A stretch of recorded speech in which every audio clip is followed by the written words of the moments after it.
Hai guys, balik lagi nih sama aku hari ini di hari Rabu. Dan tadi aku sempat pergi nih pagi-pagi untuk workout, terus juga sempat lunch di luar, tapi pemandangannya pastinya berbeda banget. Situasinya benar-benar new normal dan aku ngerasa banyak hal yang apa ya, perubahan yang aku rasain banget gitu dari semua kondisi. Contohnya seperti banyak aturan, em, banyak apa ya, banyak perubahan-perubahan yang pastinya eh, untuk kepentingan bersama. Tapi awalnya memang pasti aku ngerasa kayak, aduh ribet banget sih, kok gini banget ya gitu, harus harus scan segala, harus harus pakai masker, harus ini. Tapi ya itulah untuk kepentingan bersama. Dan aku berharap new normal ini kita semua bisa sama-sama respect, bisa sama-sama saling support, saling mengingatkan. Karena jangan ngegampangin juga, tapi menurut aku juga jangan jangan paranoid yang berlebihan, tapi kita tetap harus berjaga-jaga dengan akal sehat dan ya berhati-hati ya. Nah, topik hari ini menurut aku pas banget. Kenapa aku memilih topik mengenai masa-masa new normal? Pasti semuanya ada perubahan. Dan di masa-masa new normal ini adalah aku mau melihat banyak di antara kita pasti yang aku pribadi ya, di rumah itu udah hampir masuk di 4 bulan. Aku bener-bener taat, nggak pergi kemana-mana kecuali penting-penting aja.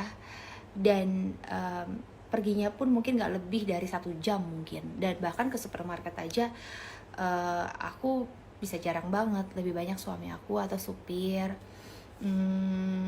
Karena mungkin aku juga ada baby, jadi ribet gitu loh bawa ini itunya ya. Tapi kondisi itu membuat aku awalnya ya masih oke, lama-lama pasti ada stresnya juga, ada dropnya juga, ada ya, of course I'm happy aku lagi ada baby, sibuk sama baby, tapi aku juga pengen my baby bisa keluar juga, bisa jalan-jalan bebas, bisa ketemu temen-temennya juga, sama-sama baby-baby yang lain, teman-teman aku, tapi kondisinya nggak memungkinkan. Nah, pasti ada yang berubah, terutama adalah dari pikiran kita, kesehatan kita, dan juga our spiritual. Pasti ada yang namanya kekhawatiran yang berlebihan, atau mungkin cuek aja kan Tuhan menjaga kita. Nah, itu juga sebenarnya perlu dipertanyakan juga. Nah, jadi sebenarnya kita harus balance di masa-masa memasuki new normal ini. Kita harus balance life, menurut aku harus seimbang antara kesehatan kita dan juga spiritual kita. Jadi kita harus saatnya kita harus lebih berhikmat lebih lagi.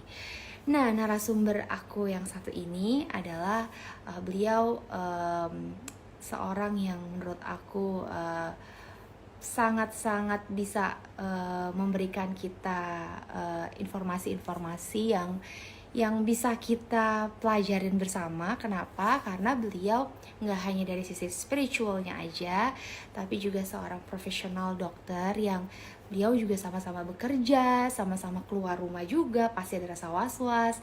Kita akan belajar bersama-sama supaya kita memiliki kesehatan yang memang bisa dikatakan sehat dan spiritual yang tetap sehat juga. Jadi balance. Nah, beliau adalah Dokter Yanto. Yang kenapa Dokter Yanto? Karena Dokter Yanto ini adalah dokter aku juga kalau aku lagi sakit, dokter keluarga. Kebetulan ibu aku juga dengan beliau, terus suami aku juga, dan terhormat banget bisa sharing bareng Dokter Yanto. Dan aku berharap kalian di sini bisa dengerin bener-bener nih, karena ini aku rasa manfaatnya banyak banget nih untuk kita semua. So, aku akan undang dan invite Dr. Yanto Simkomputra bersama kita. Dan ya, sudah sedang waiting dan sebentar lagi akan terconnect dengan Dr. Yanto. Buat kalian nih yang mau tanya-tanya silahkan. Very welcome. Hai dokter, selamat Halo sore, Shandy, shalom. selamat sore, shalom. Apa kabar dok? Sehat? Sehat-sehat. Terima kasih, Sehat. Cindy. Wah, sepertinya segar sekali di sore hari ini. Apa kebanyakan di rumah dok? Enggak, tadi pagi kan kerja di rumah sakit. Oh, masih kerja juga ya dok ya? Masih kerja jam 8 sampai jam 12 aja. Oke. Saya sebulan nggak kerja, yaitu April. Itu karena Wow. peraturan rumah sakit, dia orang Oke. menganjurkan kalau udah umur 60 Oke. atau di bawah 60 tetapi ada sakit, misalnya ada gula, Yes. ada penyakit paru-paru, udah pasang ring, dianjurkan jangan, takutnya nanti kena COVID-19. Itu Wah, aja. berarti dokter Yanto sehat nih ya, karena masih boleh Yes, yes, beraktivitas. Puji yes. Tuhan. Puji Tuhan. So dok, jadi sekarang seminggu prakteknya gimana sih dok? Kali aja ada yang Eh, tahu, ada yang kepo, ada yang pengen tahu. ah, saya prakteknya dari dulu cuman di satu rumah sakit, yaitu Mhm. Siloam Kebon Jeruk, sebelahnya RCTV. Saya cuma Oh, praktek di situ aja. RCTI kali dok. Iya betul, RCTI. Oke, RCTI. Terus kalau untuk dokter kan juga melayani kesehatan ya dok ya, tapi kan Betul, melayani jiwa-jiwa juga dok. Kalau melayani betul. jiwa-jiwanya di mana dok?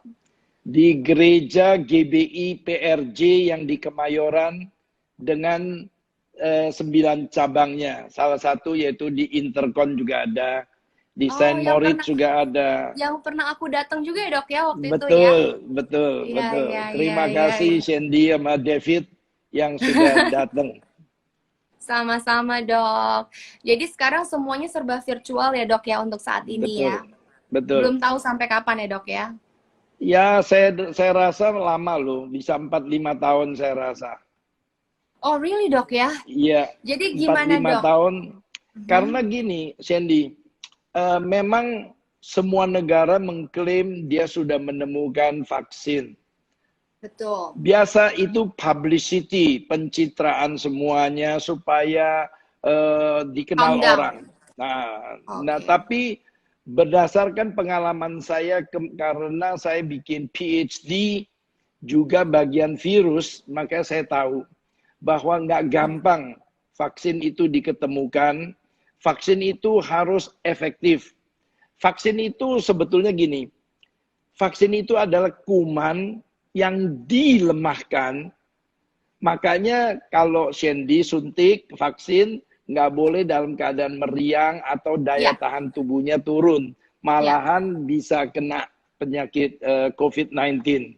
ya, Makanya vaksin itu mesti efektif, mesti aman, dan harganya mesti bisa terjangkau. ya.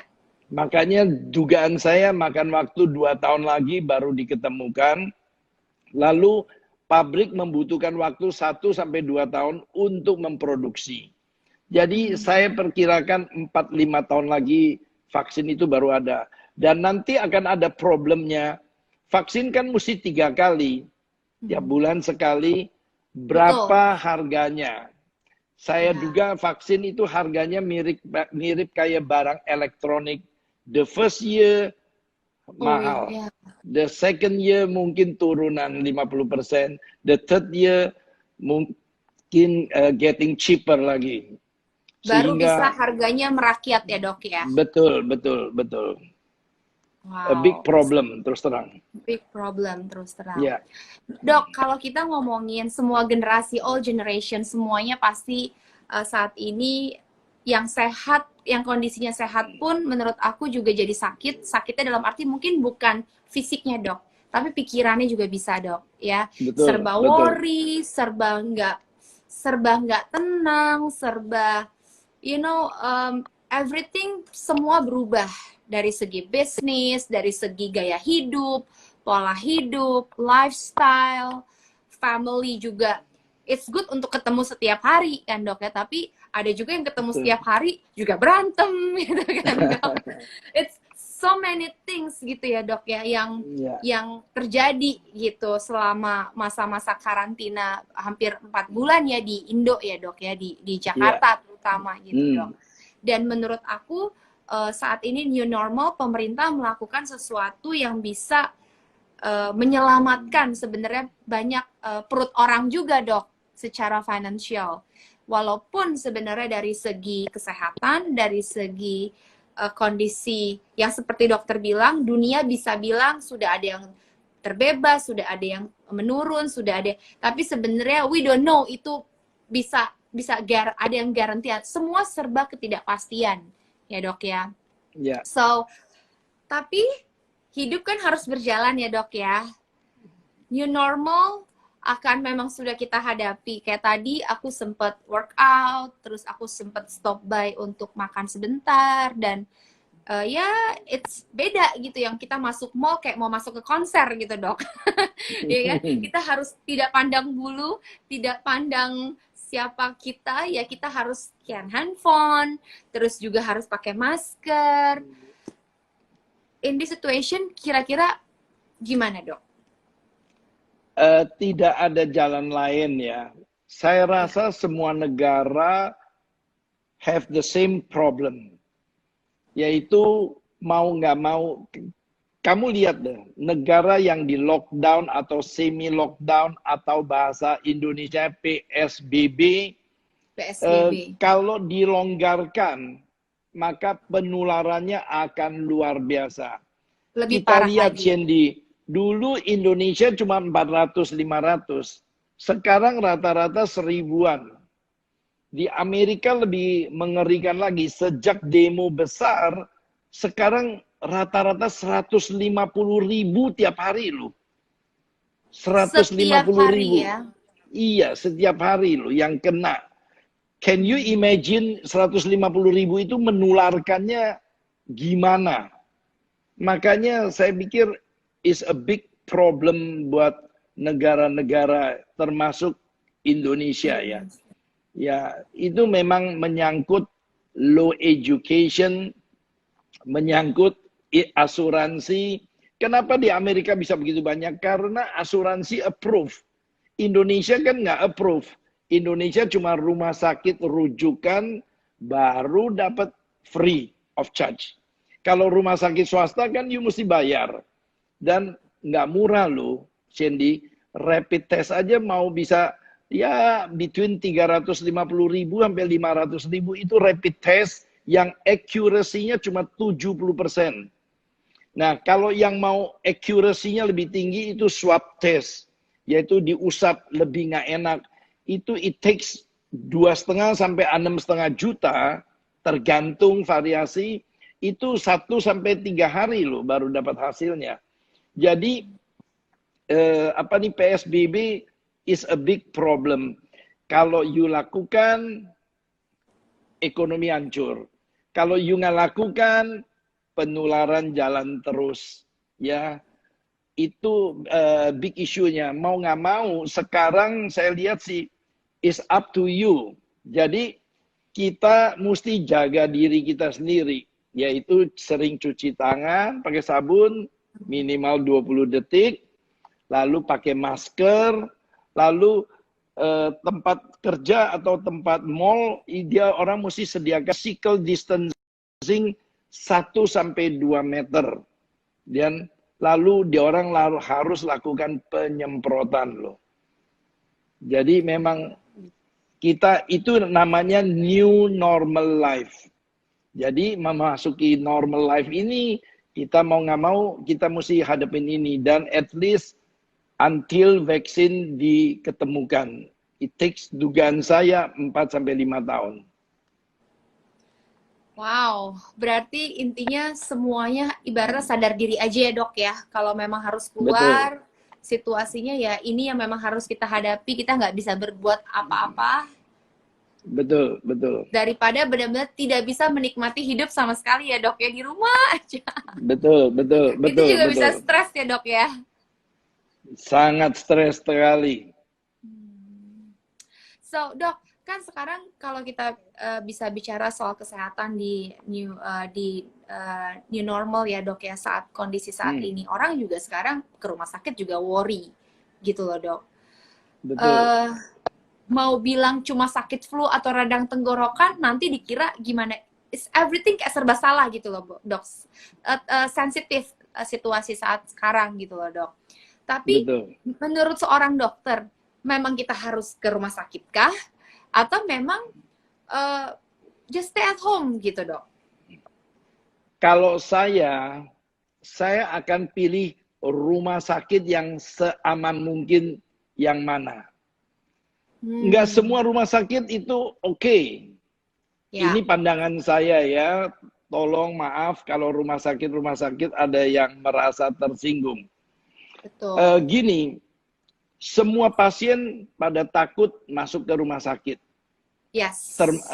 Termasuk kita di Siloam Hospital Kebonjeruk juga pada takut. Nah, makanya saya ada waktu jam segini di interview sama Shandy. Biasanya sih nggak ada waktu, Shandy, jam segini Yes. di interview. Nah, kita terus terang takut. Makanya, you mesti cari hospital yang policy-nya kuat.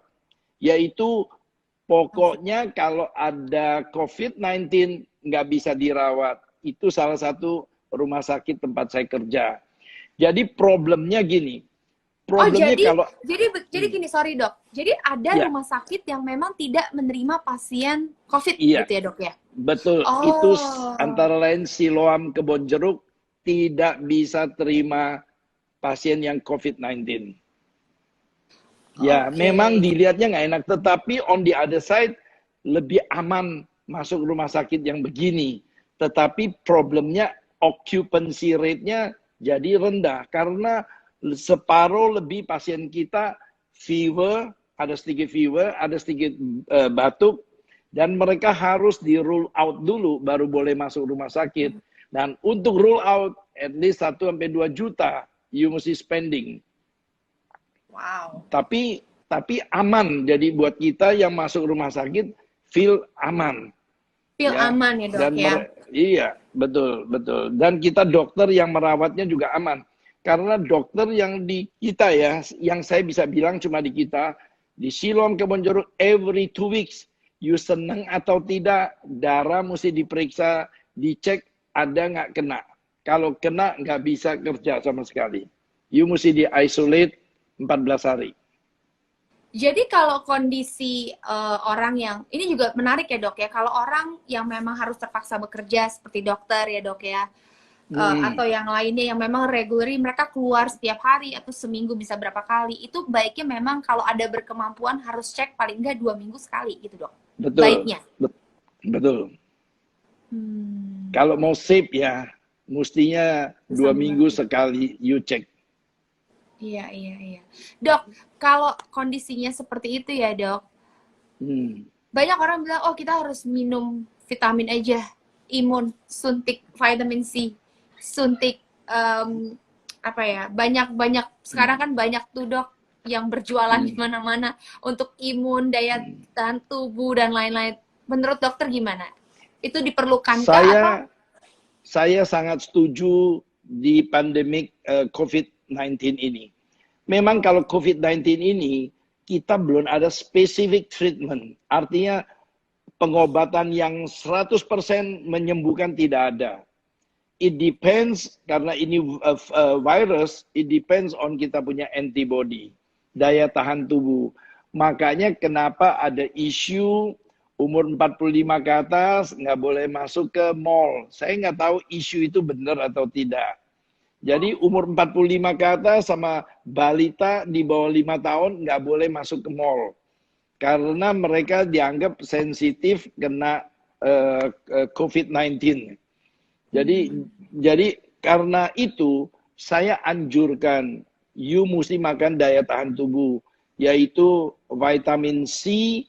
Problemnya vitamin C yaitu dia pecahnya kebanyakan cuma di lambung, dia pecahnya sehingga bikin lambung kita jadi problem. Tetapi ada vitamin C yang tidak pecahnya di lambung, ada. Nah, you mesti cari itu vitamin C. Lalu you mesti makan vitamin D. Nah, vitamin D yang ada di Indonesia semuanya kebanyakan under dosage. Artinya cuma 400 unit, international unit. Dan Shandy harus belinya yang at least 2000 unit makannya. Kalau vitamin E itu memang yang dibutuhkan cuma 400 unit, itu di mana-mana ada jual. Jadi yang D yang repot, C yang you mesti smart. Di Indonesia ada vitamin C yang pecahnya nggak di kantong nasi. So guys, ini informasi yang penting banget loh. Jadi jangan sampai kita termakan, karena sekarang banyak banget iklan ya dok ya. Iya, Semuanya betul. jual macam-macam. Jangan sampai Betul. kita karena mungkin saking terlalu semangatnya beli semuanya dan kita akhirnya minum dan akhirnya justru jadi problem corona enggak, overdosis iya ya dok ya. Yes. Atau mungkin nggak bermanfaat apa-apa ya dok ya kalau salah beli juga ya Betul, dok ya. betul, betul, betul. Iya ya. So dok, kalau dari sisi kesehatan lagi nih dok ya, kita perlu nggak sih memang segitu takutnya untuk keluar atau gimana dok menurut dokter sendiri? Apa yang harus bohong kalau misalkan nih kita nggak pengen mungkin pergi makan dulu karena sekarang restoran udah buka di mana-mana. Tapi serba salah dok. Ada Betul. rasa nanti kita akan bahas tentang spiritual. Ada rasa nggak damai sejahtera juga dok. Betul, Iya kan? betul. Tapi di sisi lain pengen banget dok keluar, pengen at least ketemu teman-teman, ngobrol, walaupun sekarang udah bisa kayak semeja mungkin cuma boleh berdua atau berempat aja, udah di jarak-jarak gitu. Menurut dari segi kesehatan gimana sih dok? Kalau saya advice, you kalau perlu kepengen keluar, ya apa boleh buat, you keluar. Tetapi yang dianjurkan pemerintah harus you betul-betul ikutin, yaitu sebelum pergi you cuci tangan, ya, cuci tangan pakai sabun. Udah gitu you kalau pergi you mesti pakai masker, ya. Masker juga jangan pakai masker kain.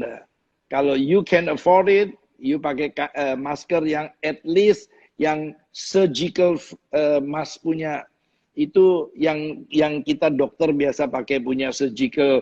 Kalau N95 itu yang paling ideal. Cuma kalau N95 problemnya yaitu ini besinya dia kencang sekali, kadang-kadang merasa terjepit dan juga 1 jam udah bengep gitu. Karena betul-betul ketutup gitu. Itu yang 100% safe. Nah, kita pakai yang 70% safe itu surgical mask gitu. Berarti dok yang sekarang kan situasinya juga banyak juga nih dok jualan-jualan masker. Ya, betul, Bahkan betul. di fashionin segala loh dok. Dokter Betul. pasti udah lihat ya dok ya. Betul, Ada bahkan yang udah mempersiapkan kayak yang bermerek lah, yang iya, betul. warna-warni, terutama wanita nih dok biasanya. Betul. Nah tapi honestly aku sendiri nggak tertarik sih dok, karena menurut aku for this time itu bukan sesuatu yang for fun juga untuk kita nikmati. Pakai masker nggak nyaman ya dok. Kadang-kadang aku juga ngeliat pekerja semua, kasihan juga sih dok. Tapi kan mau nggak mau situasinya seperti ini. Dokter sendiri bilang bahwa masker yang seperti itu sebenarnya tidak ideal ya dok ya? Tidak ideal. Makanya WHO sudah keluarkan perintah kalau nggak salah seminggu lalu, karena banyaknya orang yang pakai masker yang dari kain, mereka sekarang perintahkan at least mesti 3 lapis dengan 3 fabrics yang berbeda. Supaya at least bisa 60 atau 70% maknanya. Ya, kalau you pakai kain cuma selapis, ya dropletnya ada sebagian masih keluar. Jadi mereka anjurkan mesti kalau yang kain punya, yang udah bikin ya udah, yang kelak akan bikin punya, coba kalau bisa dibikin 3 lapis dengan 3 fabrics yang berbeda. Itu pun untuk kainnya juga harus dibersihin terus ya dok ya? Betul. Makanya kan disuruhnya pakai 3 macam fabrics, jadi dicucinya bisa gitu. Berarti karena banyak juga nih dok yang saya lihat kadang-kadang nggak sengaja saya perhatiin, dia pakai, dia taruh, besoknya dia nggak cuci, dia pakai lagi dok. Sama juga bohong nih dok ya. Justru betul. Itu berbahaya ya dok ya? Ya betul. Dan yang penting Shandy mesti kasih tahu, kalau pakai masker, hidung mesti ketutup. Banyak kadang-kadang pejabat saya lihat hidungnya masih kebuka. Aduh, kok dia nggak ngerti maknanya pakai masker itu apa. Kesatu, masker itu you mesti pencet, itu ada besinya, you mesti pencet supaya kacamata kita nggak berembun di pencet itu. Lalu ini kalau bisa di bawah dagu dipasangnya. Dan once you udah pakai masker, tangan you nggak boleh pegangan di tengah-tengahnya maskernya lagi. Itu kan Apalagi di bagian kemungkinan dalamnya ya dok ya. betul coronavirus bisa. Jadi kalau you mau masker you nggak bener, you cuci tangan dulu atau pakai hand sanitizer yang 70% alkohol, lalu baru dibetulinnya melalui pinggir dulu, diangkat, bukan di tengahnya dipegang, ditarik-tarik, naikkan ke atas atau ke bawah, nggak boleh. Karena tangan itu udah berarti udah kontak sama coronavirus. Dok, berarti memang kita saat ini manusia dituntut untuk benar-benar aware banget nggak sih dok? Sangat. Jadi kalau kita compare last year, kan nggak usah begini-begini. This year kan udah nggak enak. Ya, Yes. mau nggak mau, mungkin itu rencana Tuhan ya. Supaya kita taat, setia, ngikutin peraturan. Sekarang dengan adanya sistem yang PSBB dilonggarkan, itu it depends on kita loh. Hidup, Yes. mati di tangan kita loh. Makanya kadang-kadang kasihan saya lihat kemarin di televisi misalnya disiarkan, masa jenazah mau dipaksa pula, dibawa pulang dulu, dirame. Itu kan nular semuanya. Makanya itu kenapa? Karena low education. Dan itu tanggung jawab kita. Dijelaskan supaya mereka lebih ngerti lah bahwa itu bahayanya. Nah, termasuk nanti waktu penguburan ya, itu is a big question karena coronavirus kan masih baru, jadi semua masih bingung, masih nggak tahu yang mana yang benar. Nah, Yes. coronavirus itu, misalnya kalau jenazah, kita dari publication Italia, kita udah tahu bahwa mereka sering meninggalnya karena sesak napas kan. Ternyata karena apa? Karena banyak cairan coklat yang timbul. Nah, cairan coklat itu kalau mati, kita udah meninggal jenazahnya, cairan coklat itu apakah keluar nggak? Kalau keluar ke tanah dekat mata air, menularkan nggak orang lain? Memang ada yang bilang kalau udah mati, udah. Tapi jujur, ini kan penyakit ini kan masih muda, baru ketahuan. Jadi nobody knows exactly. Misalnya kolam renang. Shandy kan punya kolam renang. Apakah boleh? Saya cuma bilang, kan dimasukin kaporit. Nah, kaporit itu bisa membunuh kuman. Dan kedua kan yang berenang kan cuma Shandy, bukannya umum punya. Nah, Iya. walaupun di Amerika, saya udah baca bahwa karena ada kaporit, klorin itu, maka boleh dibilang aman. Tetapi kontak tubuh tetap dianjurkan, jangan kontak tubuh. Ya, nah itu yang baru nih, swimming pool punya. Jadi kalau swimming pool, kalau misalnya Shandy satu keluarga, saya percaya Shandy satu keluarga kan udah diperiksa, pasti nggak ada. Dan Shandy kan nggak keluar-keluar kemana-mana, jadi chance untuk ketularan kan boleh bilang kecil sekali lah. Ya, jadi lebih aman lah Dok, kalau swimming pool sendiri. ada satu pertanyaan banyak dari ibu-ibu nih dok yang galau. Ya, Ada pertanyaan yang tanya gini, sekarang kondisinya kita butuh asisten rumah tangga, ya dok ya. Agak deg-degan nih dok, mau ambil di agensi, kita nggak tahu bener udah cek COVID atau belum. Kira-kira, betul. apakah bijaksana kita pastinya kan juga membutuhkan tenaga mereka, tapi di sisi lain kita juga ada rasa kekhawatiran. Lagi-lagi ya dok ya. Kira-kira nih dok, kondisi seperti ini memungkinkan nggak sih dok untuk kita memang it's okay untuk kita mencari pekerja asisten rumah tangga untuk masuk ke rumah kita? Atau ada rules-nya dok? Kalau saya ada pakai rule. Jadi semua yang mau masuk ke rumah saya, yang mau kerja di rumah saya satu hari spending waktu sama uang untuk dia diperiksa. Periksanya nomor satu mesti kalau rapid test kan murahan. Ya, tapi rapid test cuma 70% accuracy-nya. Lalu saya tambah sama yang namanya low dose CT scan paru-paru. Karena low dose CT scan sinarnya kecil dan harganya jauh lebih murah daripada CT scan biasa. Kalau CT scan biasa kan 5 juta, kalau low dose mungkin 900.000 1 juta dapat. Dengan low dose CT scan kita bisa lihat ada nggak yang namanya GGO, ground glass opacitation, ada nggak GGO itu? Kalau ada GGO kita mesti curiga bahwa itu jangan-jangan corona. Walaupun di Italia publication bilang bahwa GGO itu adalah cairan coklat identifikasi. Kurang lebih sama. Jadi sekali lagi Shandy, karena penyakit ini masih muda belia, jadi belum tahu 100% yang benar yang mana. Jadi dokter sendiri aja, pakarnya sendiri aja masih betul. Tanda tanya juga ya dok ya sebenarnya ya. Betul. Apalagi betul. saya orang awam dan lain-lain ya dok ya. Betul. Betul. Jadi yang bisa kita lakukan dari sisi new normal ini just follow the rules. Kalau emang kita mau keluar, respect each other, and then tetap jaga kesehatan, aware sama diri kita, tahu diri kalau kita mau kerja di tempat orang, cuci tangan, cuci kaki, pakai sanitizer yang 70% alkohol, sebisa mungkin yang bisa kita lakukan ya dok ya. Betul, betul.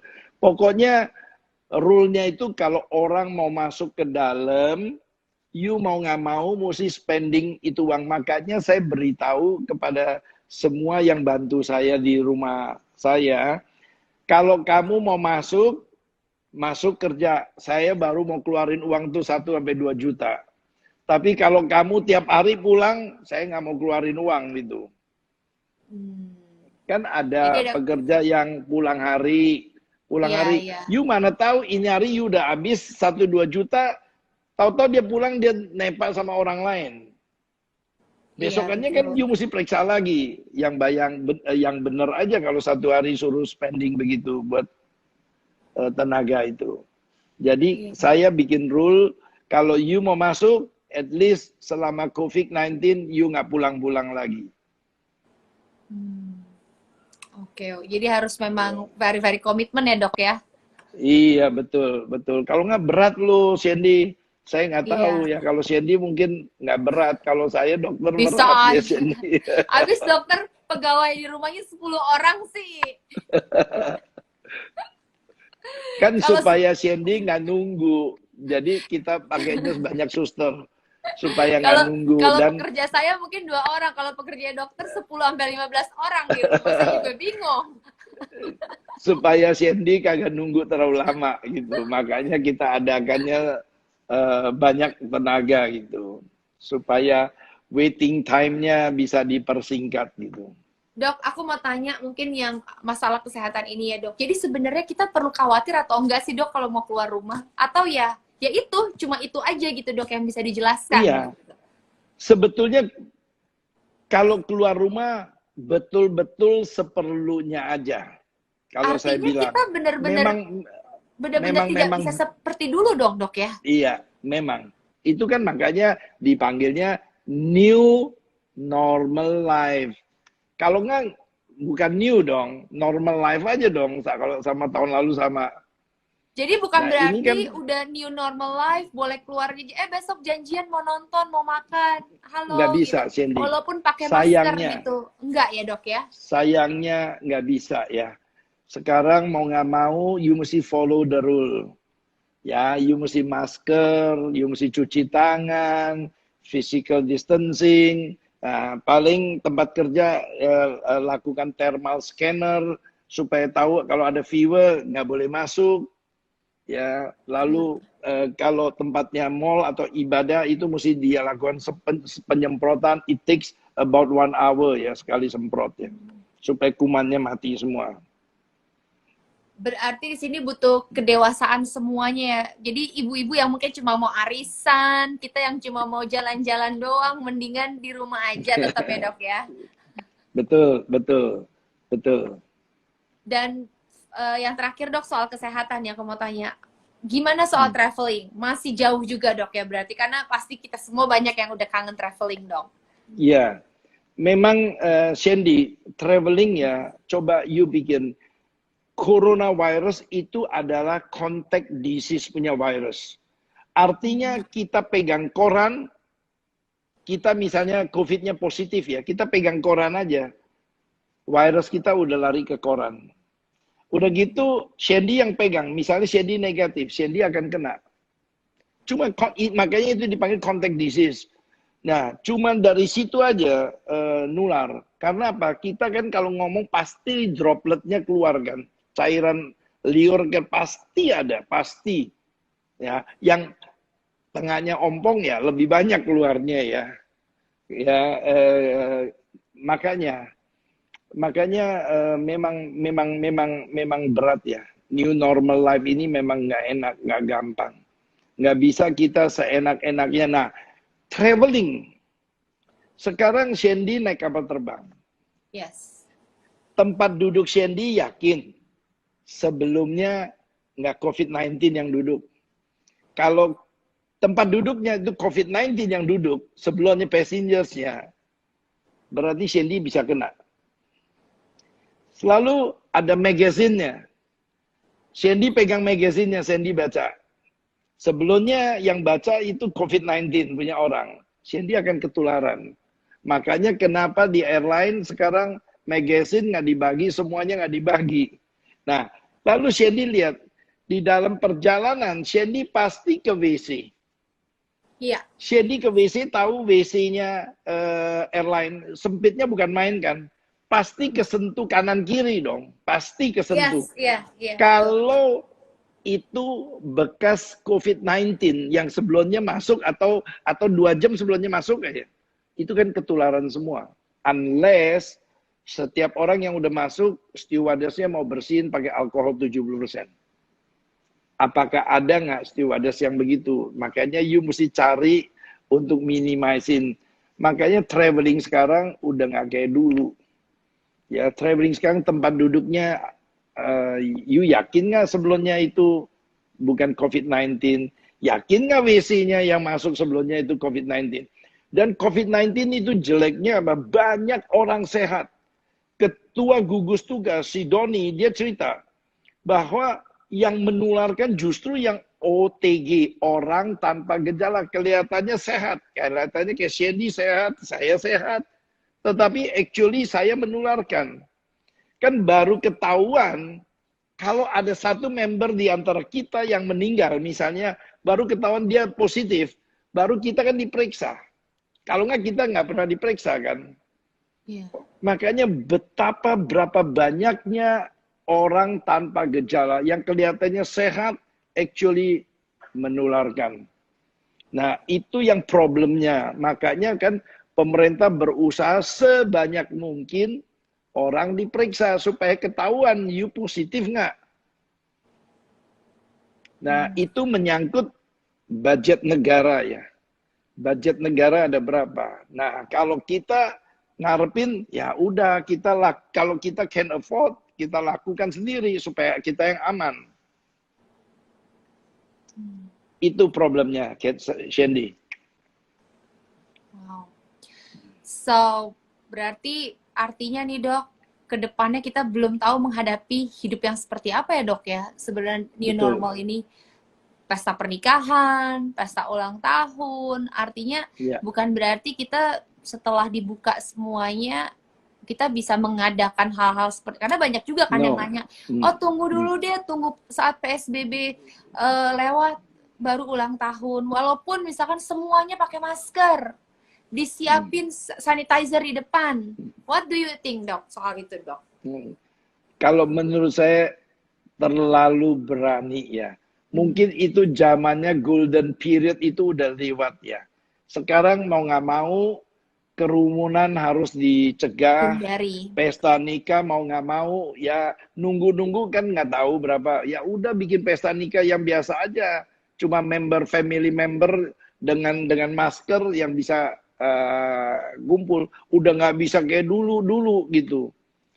Tapi saya percaya ya, bahwa ini rencana Tuhan semuanya. Rencana Tuhan dibikin begini semuanya. Kalau So, kita saya tuh saya bisa, percaya banget. ya. Dok, kalau kita ngomongin rencana Tuhan, kita ngomongin yang tadi saya bilang, mungkin secara fisik kita nggak ada tanda-tanda eh, corona atau nggak ada flu, nggak, tapi pikiran jiwa kita tuh sebenarnya sakit gitu loh dok. Yang pertama, saya banyak juga sharing sama teman-teman, aduh bisnis drop. Ada juga yang Betul. mungkin hubungan suami istri juga jadi nggak happy karena mungkin suaminya problem bisnis, sedangkan pengeluaran keluar terus, yang Betul, akhirnya betul. mungkin awalnya mereka hidup di dalam Tuhan, lama kelamaan juga dibawa ke bawah pakai kain kamu gitu. Dan akhirnya apa ya, situasinya hati, tubuh, jiwa tuh nggak seimbang gitu loh dok. Gimana dok? Memang benar, Cindy. Makanya kita mesti dikuatkan oleh firman Tuhan. Masing-masing kepercayaan itu saling menguatkan, bukan saling melemahkan. Kan kalau di Alkitab kan ditulis, ya, lidah kita dipakai sebagai murid, yaitu memberitakan. Gitu. Hai dok.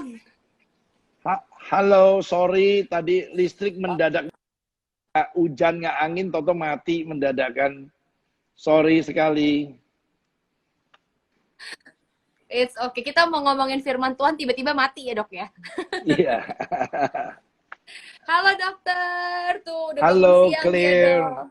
Halo Ya. dok. Halo, Clear. Jadi dok tadi dilanjutin dok. Ya tadi saya bilang banyak situasi yang ya kondisi menurut saya sekarang banyak manusia nggak cuma di Indonesia doang dok, di dunia yang kondisinya tuh sakit gitu loh dok. Secara rohani juga terganggu kita, spiritual, dan mungkin yang mereka juga bekerja dengan kondisi yang seperti ini juga down. Kira-kira apa yang harus kita lakukan dok?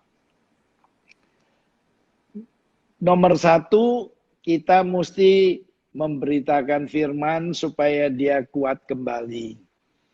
Karena memang kalau kita lihat future-nya memang menyedihkan ya. Tapi kita percaya Tuhan kita pasti memampukan kita untuk survive ini. Ya. Jadi kalau saya sih cuma bilang masing-masing kepercayaannya berdoa banyak kepada Tuhannya sendiri supaya diberikan kekuatan untuk mengatasi, untuk survive di dalam periode-periode yang tidak enak ini. Ya. Itu aja, Sandy, pesan saya. Jadi lakukan yang terbaik apa yang bisa kita lakukan ya dok ya. Betul, betul, betul. Memang Sandy kalau secara lihat dari information, memang orang yang bagian information teknik itu yang dicari karena semua kan zooming, webinar. Jadi kalau yang punya gedung udah berat memang. Sekarang mau nggak mau semua larinya ke zooming. Jadi yang ada future itu information teknik yang mengerti IT. Ya, kalau sama yaitu yang dibutuhkan yaitu seperti saya dibutuhkan yaitu kedokteran yang dibutuhkan. Iya. Dok, kalau kita ngomongin secara spiritual ya dok, ya kita memang harus berserah. Ada kata-kata yang bilang, oh hidup mati itu di tangan Tuhan, bukan di tangan corona. Ada loh dok yang bilang begitu. What do you think dengan perkataan orang seperti itu? Kalau menurut saya, memang ada sebagian benar, hidup itu di tangan Tuhan. Tetapi kan kita kan mesti berusaha. Tuhan juga nggak mau kita jadi pemalas. Tuhan maunya kita berusaha. Dan berusaha nanti dia pasti akan bantu. Kalau kita rajin kayak semut, selalu cari makanan, maka pasti Tuhan akan buka jalan. Kita mesti percaya Tuhan kita. Itu aja yang saya bilang ya. Jadi sebenarnya apapun situasinya jangan sampai kita boleh hilang semua, tapi jangan lose hope ya dok ya. Betul, betul, betul, betul. Jangan lose hope, betul. Lose hope ya dok Ya. ya. Dan situasi ini Lalu justru lebih ya lebih bersandar sama Tuhan. Nah, karena di sini kita bisa lihat siapapun itu semuanya masih serba nggak jelas ya dok ya. betul, betul, betul. Yang Tadi saya, kaya, tadi dokter pernah, Mhm. bagaimana, Shandy? Tadi dokter ada bilang bahwa semuanya ini ada maksud Tuhan. Kalau menurut dokter, maksud Tuhan yang seperti apa dok? Kalau saya bilang, kalau yang Kristen itu percaya bahwa Tuhan itu mempunyai rencana. Dan semua yang jahat Tuhan nggak pernah bikin. Tetapi Tuhan mengetahui izin iblis yang bikin. Dan saya percaya Tuhan mengetahui, makanya dia izinkan iblis bikin COVID-19. Tujuannya apa? Supaya semua cari Tuhan. Jadi Tuhan, dugaan saya dia akan datang segera, makanya cuman orang-orang yang sungguh-sungguh yang akan dia tolong. Dan sekarang dia kasih COVID, coba you masih cari Tuhan atau tidak. Tapi kalau kita cari Tuhan, pasti Tuhan bukakan jalan buat kita. Berarti yang tadi dokter sempat mention, aku tertarik, dokter bilang bahwa ini semua adalah, quote-nya adalah bencana tidak memandang bulu ya dok ya? Betul, betul, betul. Karena kalau dulu mungkin tsunami hanya sebagian daerah aja yang terkena gitu loh dok. Tapi in this situation benar-benar dunia, dan mau kita punya uang, mau nggak kita punya uang, kita harus taat dengan aturan yang ada saat ini situasinya ya dok ya. Betul, betul. Ya ngomong Dan ini belum kasarnya, terjadi, dan ini ya. ya ngomong kasarnya, ya kita lagi diajar sama Tuhan untuk taat dan setia. Dan hanya bersandar sama dia. Iya, iya. Karena waktu-waktu masa-masa seperti ini jarang terjadi ya dok ya. Semua keluarga kembali ke rumah, Betul, aktivitas sekolah harus dari rumah, bahkan sekarang juga orang tua ngajarin anaknya karena anaknya sekolahnya di rumah. Jadi betul. seperti zaman dulu kala, tapi situasinya di masa sekarang dok yang saya lihat.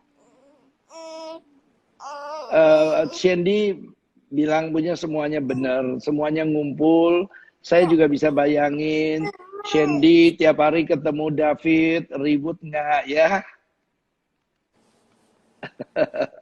Betul, betul dok, benar dok, benar. Jadi memang Tiap semuanya ada maksud dan tujuan untuk kita lebih bersandar kepada Tuhan ya dok ya. iya. Bagi yang Kristen, kamu lihat deh, Perjanjian Lama diakhiri dengan kitab Maliaki yang tulis pemulihan keluarga itu harus terjadi. Hati bapak berbalik kepada anak, hati anak berbalik kepada bapak. Jadi pemulihan keluarga. Dan perjanjian baru dibuka dengan kitab Lukas 1 ayat 16-17 juga sama. Yaitu pemulihan keluarga harus. Nah pemulihan keluarga bagaimana? Yaitu diizinkan COVID-19 terjadi, mau nggak mau semua keluarga bergabung, ya Berkumpul. saling minta maaf, ya. Jadi pemulihan keluarga akan terjadi. Saya lihat itu semua rencana Tuhan lagi digenapi semuanya. Kalau nggak kan Karena tanpa COVID Shandy, ini untuk ketemu keluarga aja suka susah ya dok ya. susah. Apalagi kayak Shandy ya, foto, bikin film terus-terusan. Jadi saya aja rasanya kok jarang bisa ngelihat Shandy. Telepon ada di Garut, di mana. Nah, saya bisa bayangkan si David gimana tuh. Oke, oke dok. So dok, thank you so much ya dok ya, udah ngobrol-ngobrol, udah Sama-sama Shandy. sharing-sharing.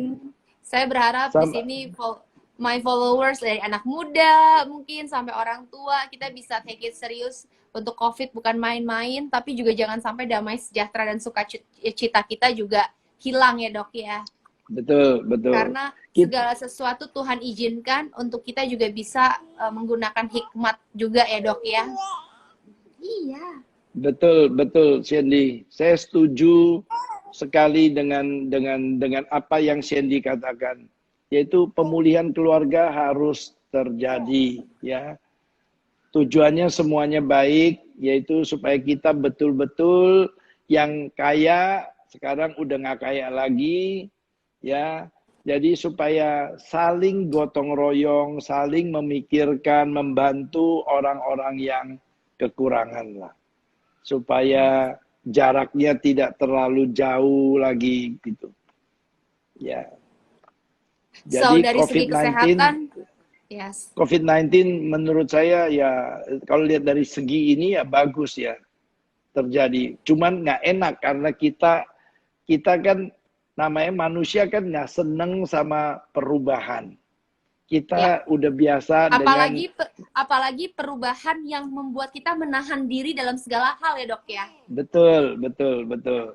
Kayak Sandy udah nggak bisa traveling lagi sering-sering, jadi saya nggak diganggu. Dokter dari Sandy Amerika. mulu nih. Saya nggak diganggu ya. Jadi dokter juga nggak cuti-cuti terus ya dok ya. Iya, ini nyindir nih ya.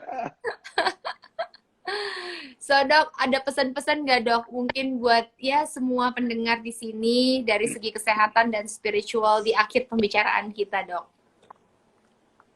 Pesan saya cuman semua netizen harus mengerti mengapa Tuhan izinkan COVID-19 terjadi. Tidak lain supaya kita berbalik cari Tuhan kembali. Supaya kita lebih sungguh-sungguh, supaya kita lebih bersandar kepada Tuhan. Nah, itu pesan saya. Tentu dengan adanya COVID, income dokter juga turun karena pasien-pasien pada takut ke hospital. Makanya saya bisa diinterview sama Sandy. Ya. Jadi ada tujuan yang baik, Kapan lagi Sandy. kan dok ya? Betul, Kapan betul. lagi kan dok? Waduh, ini harus dimanfaatkan dokter Yanto karena ini luar biasa konsultasi terpanjang saya. Oh, terima kasih Sandy. Kirim salam ke David, ke suaminya. Dan pertanyaan saya, kapan you bawa mama you ke tempat saya lagi? Gulanya mesti dikontrol. Ya. Nah, tuh ibu saya nonton dok, dikirain saya mengada-ngada dok. Katanya takut ke rumah sakit. Kasih tahu dok, ibu saya lagi nonton nih, ayo. Oh, ibu you kalau lagi nonton, pesan saya, kalau ke Siloam Kebonjeruk nggak usah takut, dijamin you nggak kena COVID-19. Ya. Yang Jadi penting bilangin taat mama, aturan ya dok ya. Betul. Yang penting taat peraturannya aja. Ya. Itu aja Sandy. Thank you so much ya dok. Yes. Thank Salam you buat Sandy. ibu. Salam juga untuk keluarga besar dokter. Sehat selalu dok. Jaga kesehatan. Karena kita semua pasien-pasien dokter pastinya masih gangguin dokter terus. Itu sehat lumrah, ya. itu kerjaannya dokter.